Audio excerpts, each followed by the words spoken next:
Wawan benar-benar menghilang, sehingga Ari harus mencari tahu kemana dia pergi. Pemakaman kini hanya dijaga olehku dan oleh Jajang. Sekarang, di sana aku melihat kembali buku catatan Bapak, dan aku menemukan sesuatu hal yang mengejutkan. Begitupun dengan para pekerja di pemakaman ini yang nampaknya mempunyai sesuatu yang mereka sembunyikan dariku pada saat itu. Selamat datang dan selamat bergabung di podcast Ruang Dengar ID, tempatnya cerita horor bersama Mbah Marfaung. Apa kabar sobat hari ini? Yang berada di mana saja, semoga kabar baik selalu dan semoga hari ini juga menjadi hari yang menyenangkan untuk para sobat horor semua. Berikut adalah lanjutan cerita horor penjaga makam bagian ke-6 yang berjudul Tulisan di Catatan Bapak. Yang belum dengerin bagian pertama, kedua, ketiga, keempat, dan kelima, sobat horor bisa cek linknya di kolom deskripsi video ini. Cerita yang ditulis oleh M. Sidik Tanya Demit ini bisa sobat baca langsung ceritanya yang linknya sudah Mbah sertakan juga di kolom deskripsi video ini. Terima kasih untuk sobat horor yang sudah subscribe channelnya Simbah, yang sudah like video-videonya Simbah. Oleh karena itulah Simbah jadi makin semangat dalam mengembangkan channel ini. Buat yang belum subscribe silahkan di subscribe dulu ya. Bantu Simbahnya supaya dapat segera bergabung di YouTube Creator Awards. Segera kunci pintu dan jendela. Posisikan keberadaan sobat horor dengan aman serta nyaman. Terus pasang headset kalian, karena ceritanya akan Mbah mulai.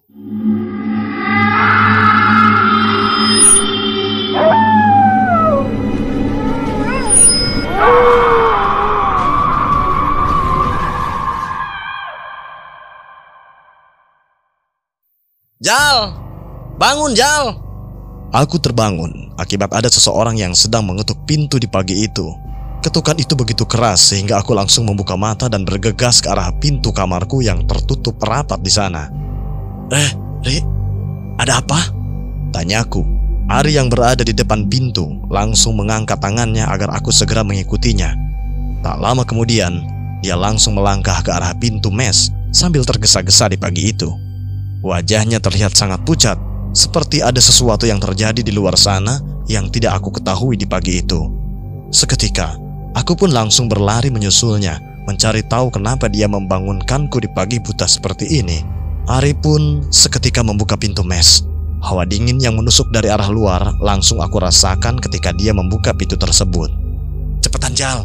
Ari kembali mengangkat tangannya. Dia memberikan gestur agar aku mempercepat langkahku setelah dia membuka pintu mesnya sehingga terbuka sepenuhnya. Aku akhirnya keluar mes. Di sana aku melihat pemandangan yang benar-benar di luar dugaan. Kondisi di luar nampaknya berantakan.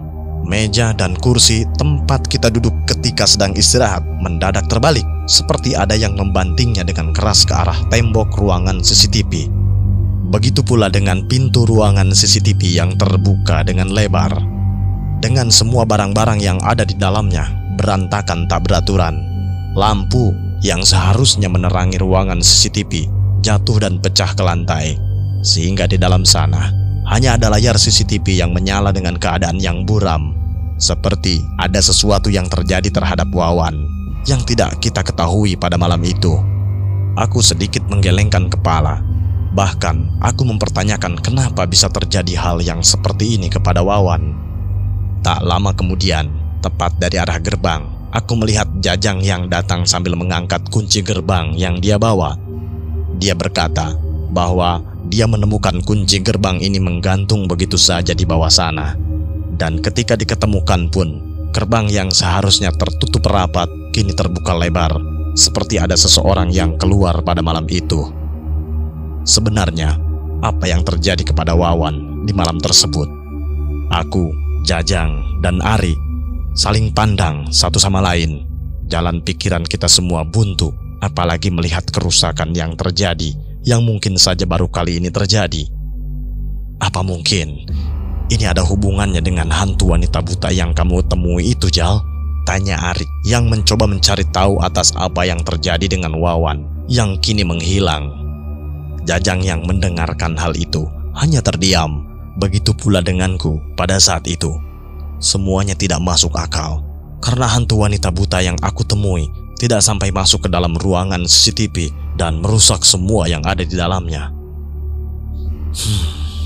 Sepertinya kejadian ini sama dengan kejadian yang terjadi pada beberapa tahun yang lalu, kata Jajang yang tiba-tiba berkata seperti itu kepada aku dan kepada Ari. Aku dan Ari seketika menatap Jajang dengan tatapan yang serius. Maksudnya? Tanyaku. Jajang kembali terdiam. Ia melihat ke arah ruangan CCTV yang pintunya terbuka lebar. Pikirannya terlihat seperti sedang mengingat-ingat sesuatu yang terjadi di tempat ini beberapa tahun yang lalu. Aku mendapatkan cerita, tepatnya ketika bapakmu baru saja masuk ke tempat ini, Jal, bahwa ada beberapa orang yang mengalami hal yang sama, yaitu muncul penampakan-penampakan yang membuat mereka tidak bisa tidur. Jajang terdiam sebentar. Pikirannya melayang-layang sambil berjalan ke arah mes. Lalu tak lama kemudian, dia menepuk dinding yang ada di sana secara perlahan. Mes yang ada di depan kalian ini awalnya berjendela. Bentuknya sama seperti rumah-rumah pada umumnya. Bahkan, dulu bentuknya seperti rumah panggung, layaknya sebuah rumah lama dengan kayu jati berwarna coklat dengan 2 lantai. Namun, kejadian itu membuat salah satu dari pegawai yang ada di sini meninggal dunia. Mes itu terlihat berantakan. Kaca-kacanya pecah, isi kamarnya berhamburan dan tak beraturan. Seperti ada sesuatu yang mengacak-ngacak kamar mes tersebut, sehingga membuat semua penghuninya melarikan diri. Salah satu orang yang melarikan diri itu adalah Bapak Mujal, bersama 2 orang temannya lagi yang ada di dalam mes tersebut. Jajang kembali terdiam. Dia kembali berjalan ke arah belakang sambil menunjukkan ke arah semak-semak yang rimbun di arah Blok D yang ada di ujung sana. Semuanya berlari ke sana, Jal. Blok D yang awalnya semak-semak dan tidak dibenteng seperti sekarang membuat mereka harus menyusuri hutan yang ada di belakang untuk melarikan diri atas apa yang terjadi. Nah, ada salah satu orang yang mencoba bertahan di dalam sebagai seseorang yang bertanggung jawab atas pemakaman ini. Dia mencoba membiarkan mereka bertiga keluar dari pemakaman ini untuk sementara. Tapi ternyata Jajang terdiam sebentar. Dia kembali melihat ke arah pemakaman yang ada di dekat gerbang di pagi itu secara perlahan, sebelum akhirnya dia berkata kembali kepadaku dan Ari pada saat itu. Orang itu akhirnya meninggal di pagi harinya.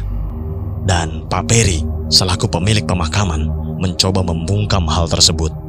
Dia sendiri yang datang ke rumah keluarganya dan memberikan beberapa santunan untuk berbelasungkawa. Aku tidak tahu detailnya seperti apa. Apakah ini ada hubungannya dengan hilangnya Wawan atau tidak? Namun yang pasti, Pak Peri pasti akan mencari orang lain yang masih ada hubungan kekerabatan atau teman dari orang yang keluar untuk menggantikannya. Sehingga cerita-cerita ini pasti diketahui oleh mereka. Ari yang awalnya terdiam mendengar cerita tersebut tiba-tiba merasa ingat akan sesuatu. Sepertinya aku juga ingat beberapa cerita tentang hal tersebut. Tapi aku tidak tahu bahwa hal ini sampai menimbulkan korban jiwa, kata Ari yang melihat ke arah Jajang yang masih berdiri sambil menatap pemakaman itu. Aku hanya diberitahu bahwa di sini banyak kejadian yang menyeramkan. Karena aku dulu bekerja di pemakaman umum yang banyak mendapatkan pengalaman seram di sana. Tapi tiba-tiba Ari memalingkan wajahnya ke arahku pada saat itu. Aku diberitahu bahwa bapakmu berjasa bagi para pekerja di sini, terutama bagi keamanan mereka ketika bekerja. Karena bapakmu lah yang berinisiatif untuk mencari tahu tentang hal-hal aneh yang ada di pemakaman ini. Bahkan dia membuatkan satu buku tentang aturan-aturan yang tidak boleh dilanggar. Bahkan juga dia memberitahu ada apa saja yang harus dilakukan di pemakaman ini. Mungkin karena dia yang bertahan paling lama, sehingga dia membuat hal itu agar para pegawai tersebut betah. Dan hal itu rupanya terbukti. Banyak yang bisa terhindar dari hal-hal tersebut. Meskipun, ya, Wawan dan beberapa orang yang lain menganggapnya sedikit aneh dengan peraturan yang dia buat. Karena terkadang, bapakmu seringkali menyerobot pekerjaan mereka di saat-saat tertentu tanpa memberitahu alasan di baliknya. Aku langsung menghela napas panjang. Kenapa pemakaman ini bisa semenakutkan ini? Apakah ada masalah dengan pembangunan di pemakaman ini? Aku hanya bisa berpikir dan mencoba menganalisa atas apa yang terjadi kepada Wawan pada saat itu. Apalagi bapak yang bekerja sangat lama di tempat ini. Dia seperti sedang mencari sesuatu yang belum dia temukan seumur hidupnya. Terlihat dari catatan-catatan yang ada di dalam buku tersebut yang memuat tentang penampakan dan aturan-aturan yang harus kita lakukan terhadap orang-orang yang bekerja di tempat ini. Apa kita harus lapor ke Pak Peri? Siapa tahu Pak Peri ada solusi akan hal ini, tanyaku kepada mereka berdua. Jajang yang berada di depanku langsung menggelengkan kepala. Dia berkata bahwa Pak Peri seolah acuh akan hal tersebut. Walaupun nanti ada dari salah satu dari kita yang resign atau keluar, Pak Peri bisa dengan gampangnya mencari pengganti atas apa yang kita kerjakan di tempat ini. Pak Peri tampaknya tidak akan terlalu peduli dengan apa yang terjadi di sini. Dia hanya peduli dengan uang-uang yang mengalir ke dalam rekeningnya dari orang-orang yang dimakamkan di tempat ini. Bahkan 2 mayat yang masih tersimpan di dalam kamar mayat pun dia tidak pedulikan. Dia hanya berkata bahwa 2 mayat itu sudah membayar lunas dan kita tinggal menunggu saja kabar dari keluarganya untuk bisa dimakamkan di sana. Kita bertiga kembali terdiam hingga tak terasa matahari yang awalnya hanya muncul dari arah timur secara perlahan kini sudah mulai meninggi dan hawa yang ada di sekitar pemakaman semakin hangat di pagi itu. Jadi, kita harus bagaimana sekarang? Tanyaku. Jujur, aku bingung dengan situasi seperti ini. Aku yang bekerja dalam beberapa hari di tempat seperti ini tiba-tiba merasakan sesuatu yang membuatku gelisah. Bahkan, aku ingin pulang dan menceritakan semuanya kepada ibuku agar aku tidak perlu kembali ke tempat ini. Ari yang berada di dekatku pada saat itu tiba-tiba berkata dan menjawab pertanyaanku. Aku akan mencari tahu kemana Wawan pergi. Kamu dan Jajang mau tidak mau harus berjaga di pemakaman ini berdua. Aku takut apa yang terjadi kepada si Ijal kemarin malam kini terjadi lagi kepada Wawan. Dan itu akan bertambah parah karena kini Wawan menghilang entah kemana. Jajang yang ditugaskan untuk menjadi pemimpin sementara di pemakaman ini tiba-tiba mengangguk atas apa yang dikatakan. Ya sudah, aku akan berikan alamat rumahnya kepadamu agar kamu bisa mencari tahu atas apa yang terjadi kepada Wawan. Syukur-syukur kalau dia sampai rumah. Kalau misalkan tidak, kamu bisa langsung ke kantor polisi untuk membuat laporan kehilangan. Bilang saja, dia sudah menghilang selama 24 jam agar laporannya diterima oleh mereka. Sedangkan kamu, Jal, kata Jajang yang tiba-tiba melihat ke arahku. Kamu sepertinya bertugas bersih-bersih di pemakaman ini sendirian. Aku juga melihat lampu di blok B mati. Jadi tugasmu mengganti lampunya agar menyala lagi. Karena kalau sampai keluarganya tahu, kita akan dikomplain dan Pak Peri pasti akan marah akan hal itu. Jajang tiba-tiba berjalan ke arah ruang CCTV. Dia menutup pintunya secara perlahan dan membiarkan ruangan CCTV itu kosong dan tidak berpenghuni sekarang. Aku akan menggantikan pekerjaan Wawan di depan, karena pasti sekarang ada keluarga yang datang untuk berziarah, sehingga aku harus menyambutnya. Jajang yang diberi tanggung jawab oleh Pak Peri semenjak Bapak meninggal membuatnya harus berpikir cepat atas apa yang terjadi di situasi sekarang. Sehingga dia langsung membawa kertas yang ada di kamar mesnya. Lalu dia memberikan alamat rumah Wawan yang langsung dia berikan ke Ari pada saat itu. Ingat, kamu cari tahu di mana dia. Aku yakin dia pasti keluar setelah kejadian semalam, karena aku melihat gerbangnya terbuka pas tadi aku ke bawah. Masalah pemakaman, biar aku dan Ijal saja yang handle terlebih dahulu, kata Jajang kepada Ari yang kini sudah bersiap-siap untuk mencari Wawan yang hilang entah kemana. Tak terasa, kini waktu sudah menunjukkan jam 10 pagi. Pemakaman Bukit Indah yang mewah ini nampaknya sedikit sepi sekarang.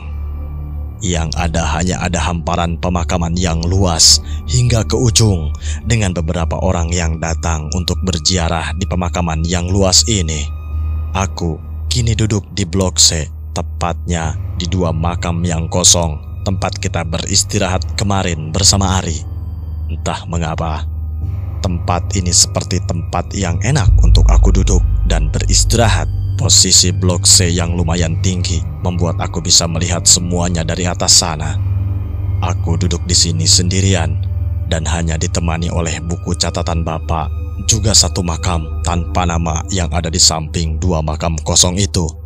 Makam yang tidak tahu dia siapa. Bahkan dia mungkin satu-satunya makam yang tidak pernah ada yang mengunjunginya. Aku menghela napas panjang Di tengah-tengah semilir angin segar di pagi itu yang mulai menghangat ketika matahari sudah meninggi sekarang. Aku penasaran apa yang sebenarnya terjadi di tempat ini. Lalu, apakah ini ada hubungannya dengan keluhan Bapak setiap Bapak pulang ke rumah? Kalau misalkan memang itu adalah masalahnya, kenapa Bapak tetap bertahan di pemakaman apabila hal itu bisa mengancam nyawanya? Bahkan hingga akhir hayatnya, dia masih menutup diri atas apa yang terjadi di pemakaman ini sekarang. Aku yang duduk di sana akhirnya mulai membuka buku catatan itu kembali.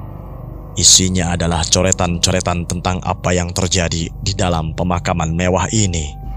Di sana, Bapak membuat sebuah denah tentang pemakaman Bukit Indah yang aku tempati sekarang.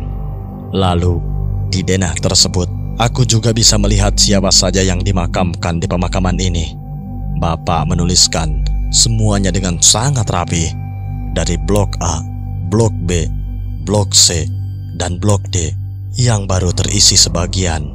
Lalu terlihat pula coretan-coretan di atas nama-nama itu tentang perlakuan spesial bagi mereka semua agar para keluarga merasa nyaman apabila anggota keluarganya dimakamkan di sini. Namun, ada hal yang aneh, tepatnya ada 2 makam yang diberikan titik merah yang ada di halaman tersebut.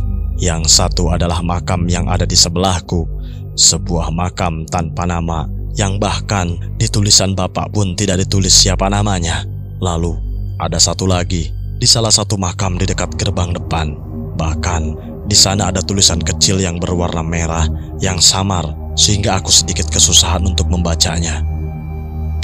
Tinggal 3 lagi, kataku yang mencoba untuk membaca tulisan kecil itu. Aku tidak mengerti apa yang Bapak tulis di sana. Aku bahkan sempat melihat ke makam tanpa nama yang ada di sebelahku.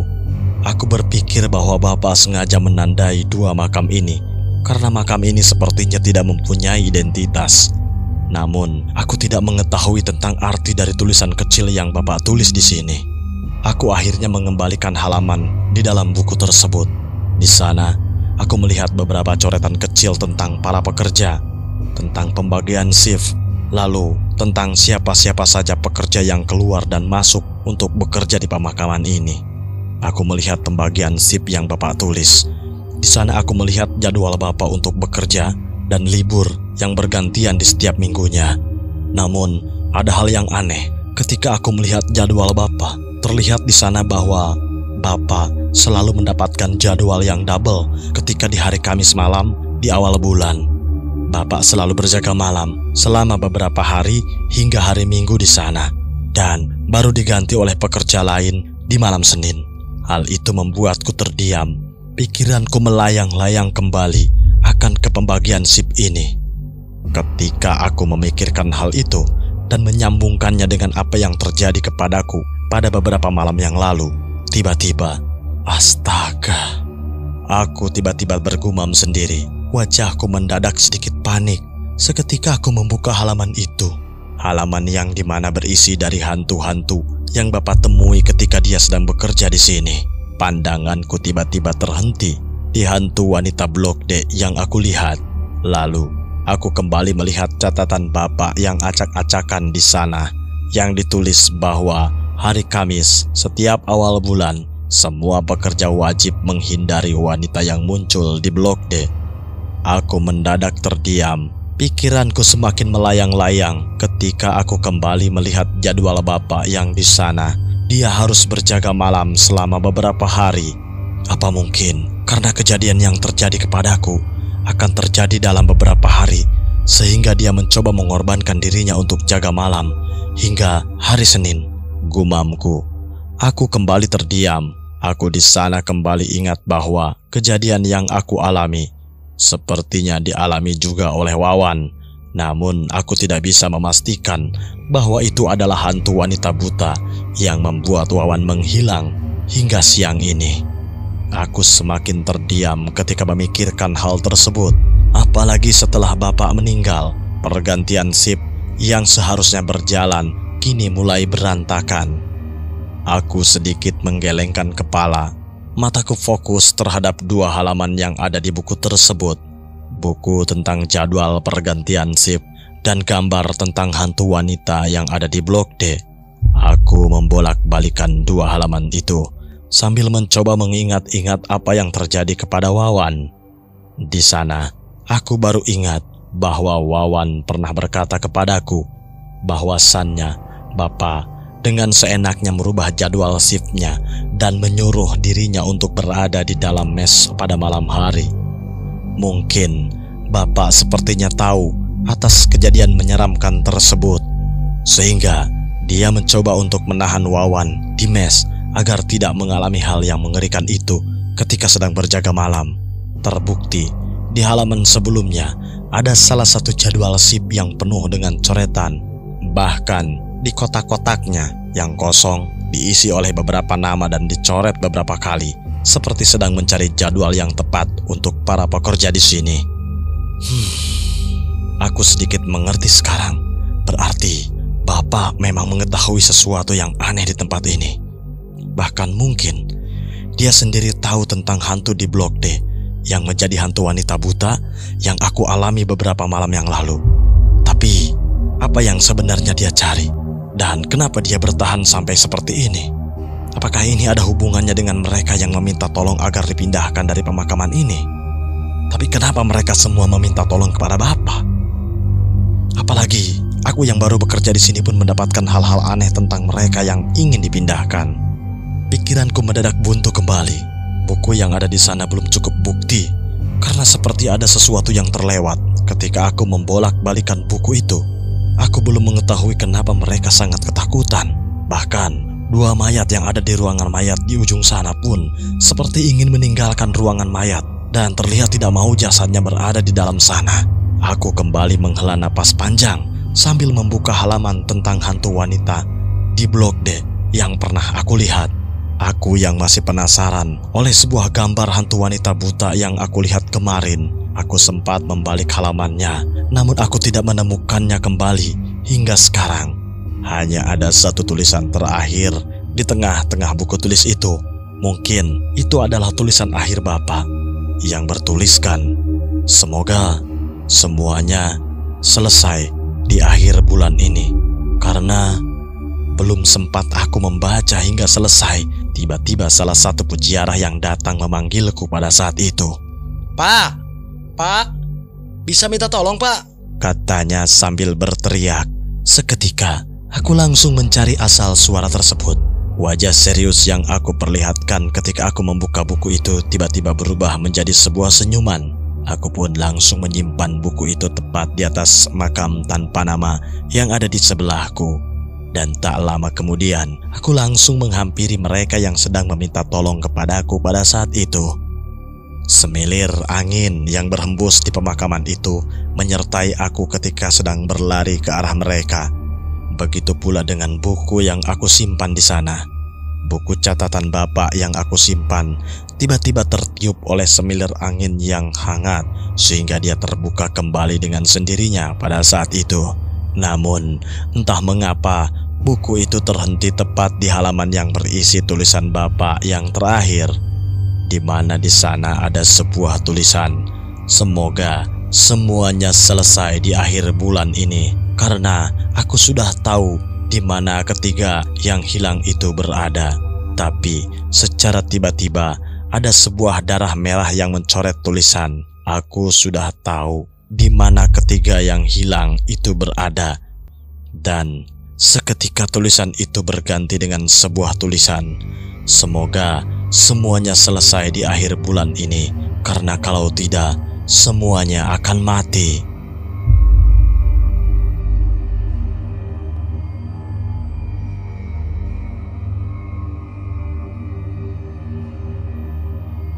Nampak seseorang yang sedang berjalan melewati gang-gang kecil di daerah perkampungan. Keringat yang mengucur dari arah wajahnya dia usap beberapa kali dengan baju yang dia kenakan. Panas yang terik membuat tubuhnya gerah.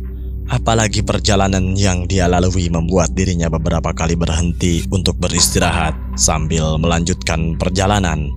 Apa yang dia cari nampaknya belum dia temukan. Beberapa kali dia bertanya di alamat yang ada di secari kertas kepada orang-orang yang ada di sekitar.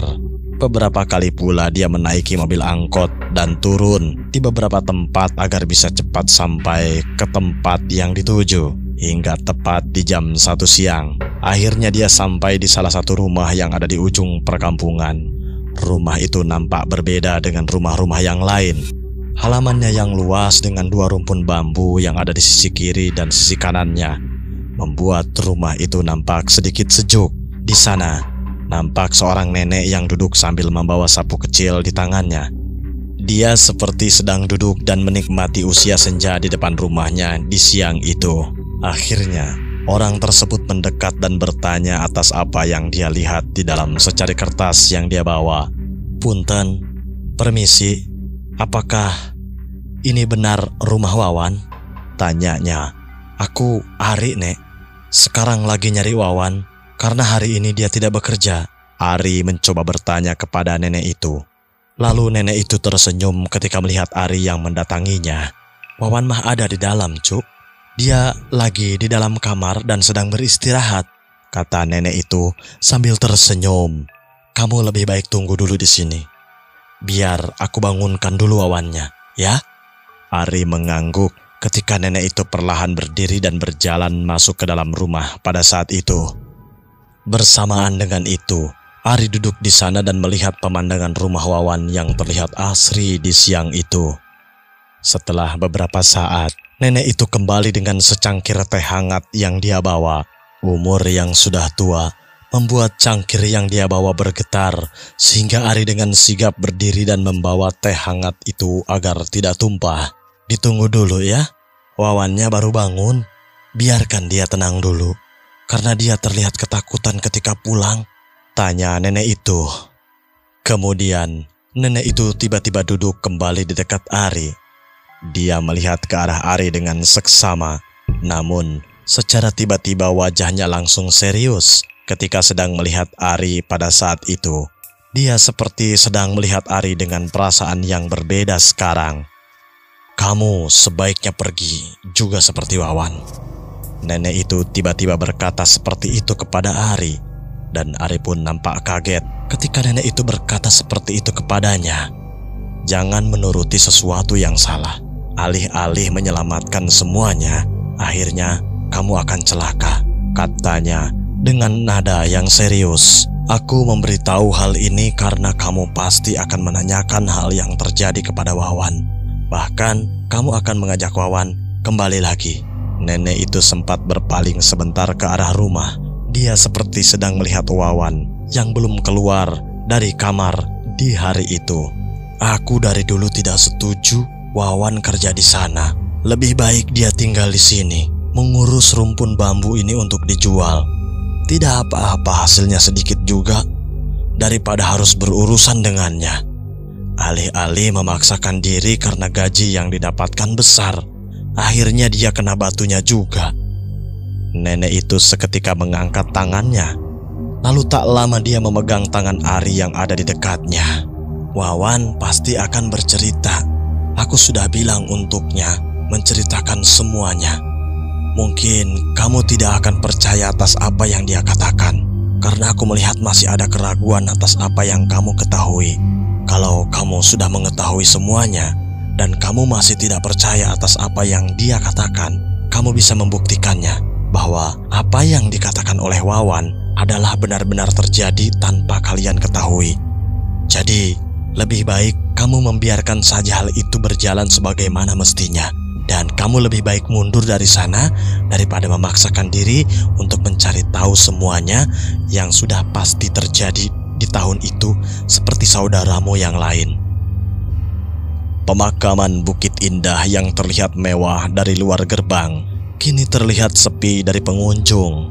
Pemakaman seperti ini memang tidak selalu ramai. Ada kalanya pemakaman ini sepi seperti apa yang terjadi pada saat ini. Hanya beberapa orang yang datang untuk berziarah, sehingga pemakaman ini bisa dijaga dengan baik olehku, juga oleh Jajang yang berada di depan gerbang.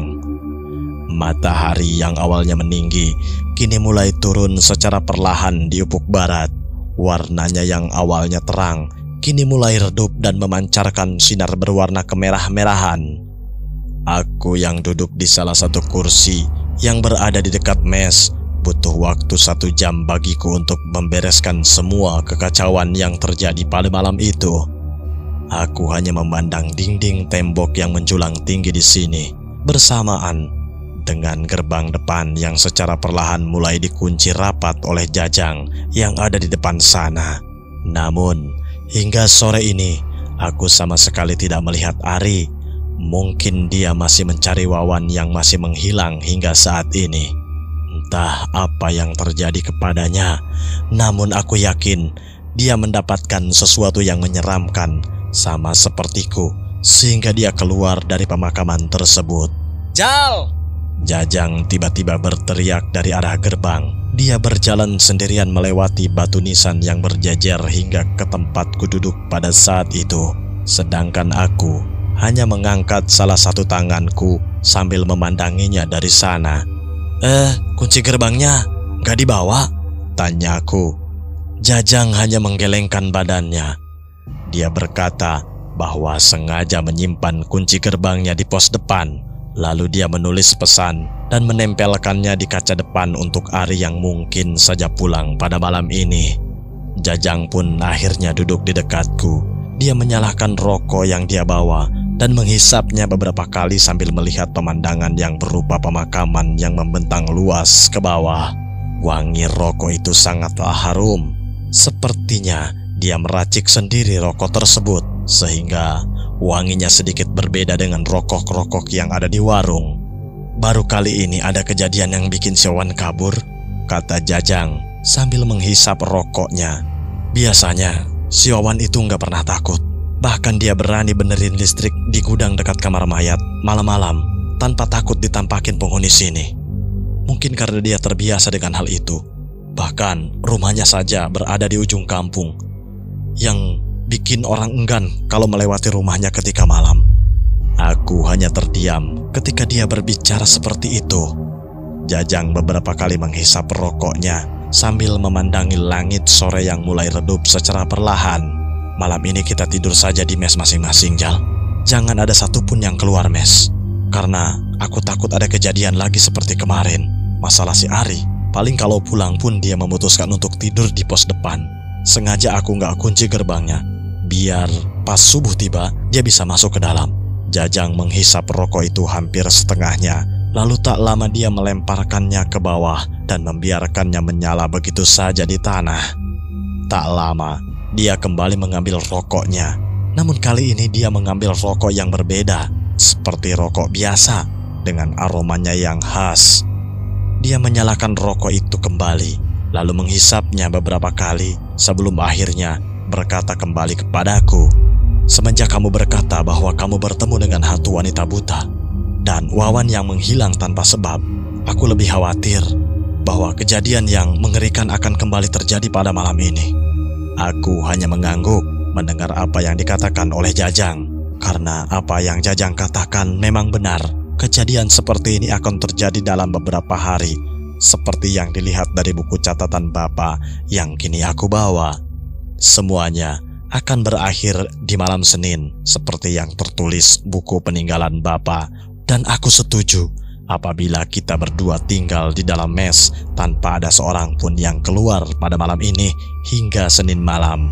Tapi, apakah Jajang tahu alasan dibalik itu sehingga dia memutuskan untuk tinggal di mes? Kalaupun misalkan Jajang tahu akan hal itu, kenapa dia tidak melarang Wawan setelah melihatku yang ketakutan di malam sebelumnya? Apalagi Jajang nampaknya cuek dan tidak tahu menau ketika aku memberitahu tentang hantu wanita buta yang aku temui. Aku seketika melamun. Aku menatap Jajang yang nampak mencurigakan dengan perkataannya sekarang. Seperti ada sesuatu yang dia tutup-tutupi seperti Bapak. Atau mungkin Bapak sudah memberitahukan semuanya kepada Jajang. Dan sifat Jajang yang diperlihatkan kepadaku adalah sebuah gambaran dari Bapak yang mencoba untuk menutupi apa yang sudah dia ketahui kepada para pekerja yang lain demi keselamatan mereka. "Kenapa, Jal?" Jajang tiba-tiba bertanya kepadaku ketika aku memandangnya dan berpikir atas apa yang dia ucapkan. Tak lama dia pun tersenyum sambil menepuk pundakku dan berjalan ke arah pintu mes. jangan melamun. Hal seperti ini memang kadang terjadi kok. Kamu jangan terlalu banyak berpikir. Karena orang-orang yang bekerja di sini dan banyak berpikir sepertimu, sekarang mereka semua berakhir tidak baik di tempat ini. Jadi, yang pasti kita bekerja saja. Kumpulin uang yang banyak, dan apabila uangmu cukup, kamu bisa mencari pekerjaan yang aman dan layak daripada memikirkan mereka seperti bapakmu dulu. Karena apabila kamu mencarinya, itu akan susah, kecuali kamu harus menabrak regulasi dari pemakaman ini. Aku menoleh ke arah Jajang yang terus berjalan dengan santai sambil merokok ke arah pintu. Dia hanya tersenyum sambil menghembuskan asap rokok yang putih ke atas sana. Tak lama, Jajang akhirnya membuka pintu mes dan masuk ke dalam sana sambil berkata, "Tutup pintunya, jangan lupa dikunci, ya. Karena aku takut malam ini akan sama seperti malam kemarin. Jadi lebih baik kita menghindar saja daripada nantinya kita seperti Wawan yang hilang hingga saat ini." Apa yang dikatakan Jajang sepertinya memang benar-benar terjadi. Pemakaman Bukit Indah yang seharusnya sepi dan sunyi ketika malam, kini mendadak gaduh dengan suara yang memukul pintu mes dengan sekuat tenaga. Duak, duak, duak. Suara itu benar-benar keras. Bahkan aku ketakutan ketika melihat gagang pintu mes yang bergetar hebat, saking kerasnya pukulan tersebut dari arah luar. Tolong, pindahkan aku. Entah apa yang terjadi di luar sana, namun secara samar-samar aku mendengar teriakan dan suara minta tolong yang kembali muncul dari luar. Suara itu memang tidak terlalu terdengar hingga ke kamar, sehingga aku harus keluar dari kamar lalu mendengarkannya dari dekat pintu mes yang sedang terkunci pada malam itu.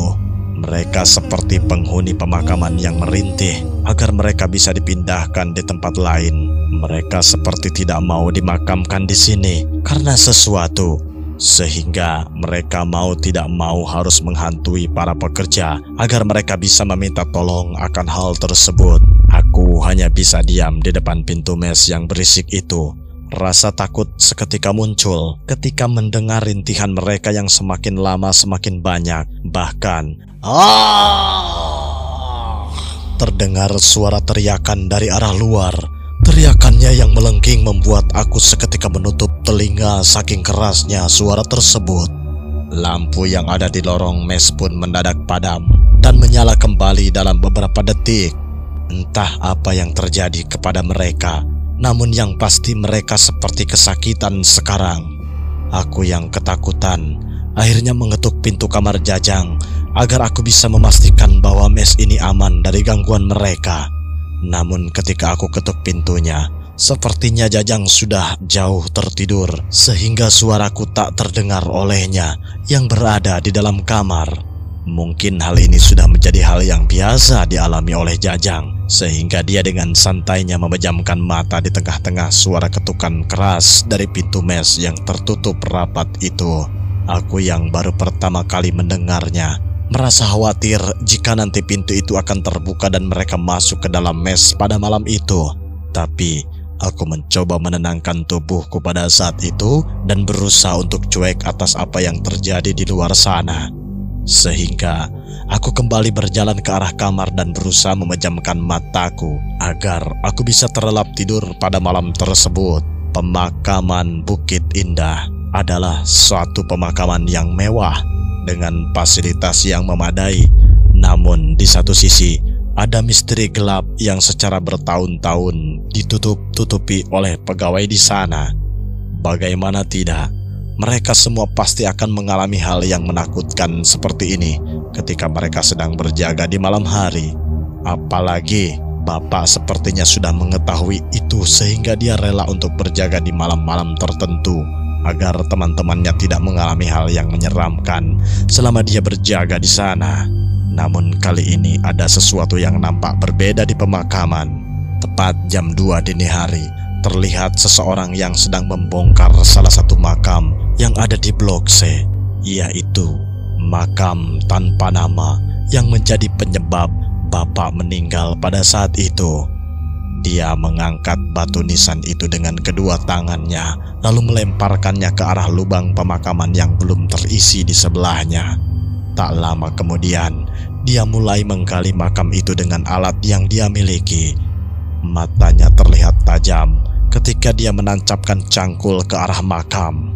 Beberapa kali dia membuang tanah yang sudah dia gali ke makam kosong yang ada di sebelahnya. Tak ada rasa takut yang dia rasakan ketika dia harus menggali makam tersebut di tengah-tengah teror yang mungkin saja akan menimpanya di tengah-tengah pemakaman seperti ini. Namun, tampaknya dirinya sudah terbiasa dengan hal itu, sehingga dia begitu lihai mengangkat cangkulnya dan membuang tanah yang sudah dia cangkul kedua makam kosong yang ada di sebelahnya. Trak! Cangkulnya seperti menemukan sesuatu di sana. Seketika orang tersebut mendekatkan tangannya dan mencari tahu apa yang sebenarnya yang dia cari. Dia tiba-tiba jongkok, lalu mengambil sebuah pisau kecil yang dia pegang di salah satu tangannya. Tak lama kemudian, dia langsung menggalinya dan membuang tanah-tanah yang ada hingga keluar dari makam tersebut. Butuh waktu beberapa saat hingga akhirnya dia menemukan yang dia cari. Ternyata sebuah potongan tangan dengan kain hitam yang sudah dilusuh tiba-tiba muncul dari dalam makam tersebut. Tak lama dia mengangkat tangan tersebut, lalu tak lama kemudian dia langsung mengambil kresek besar yang ada di dekatnya. Potongan tangan yang kini sudah menjadi tulang belulang dia masukkan ke dalam kresek itu. Terlihat pula ada satu potongan tangan lagi yang sudah ada di dalam kresek tersebut, sehingga ada dua tangan yang ada di dalam kresek yang dia bawa sekarang. Tinggal beberapa bagian lagi sebelum semuanya terlambat, katanya sambil meninggalkan makam tersebut. Apa yang dikerjakan oleh orang itu ternyata dilihat oleh sebuah mata merah yang ada di semak-semak Blok D. Mata merah itu berasal dari kepala yang melayang dengan mulutnya yang menyeringai di dalam sana. Seperti ada sesuatu hubungan tentang tangan tersebut, tentang kepala itu, juga dengan kejadian yang terjadi di pemakaman ini selama beberapa hari ini di pemakaman. Dia sepertinya tahu kenapa dia harus menemukan hal tersebut, karena ini ada hubungannya dengan para penghuni pemakaman, termasuk dengan para manusia yang sedang bekerja di sini, termasuk aku.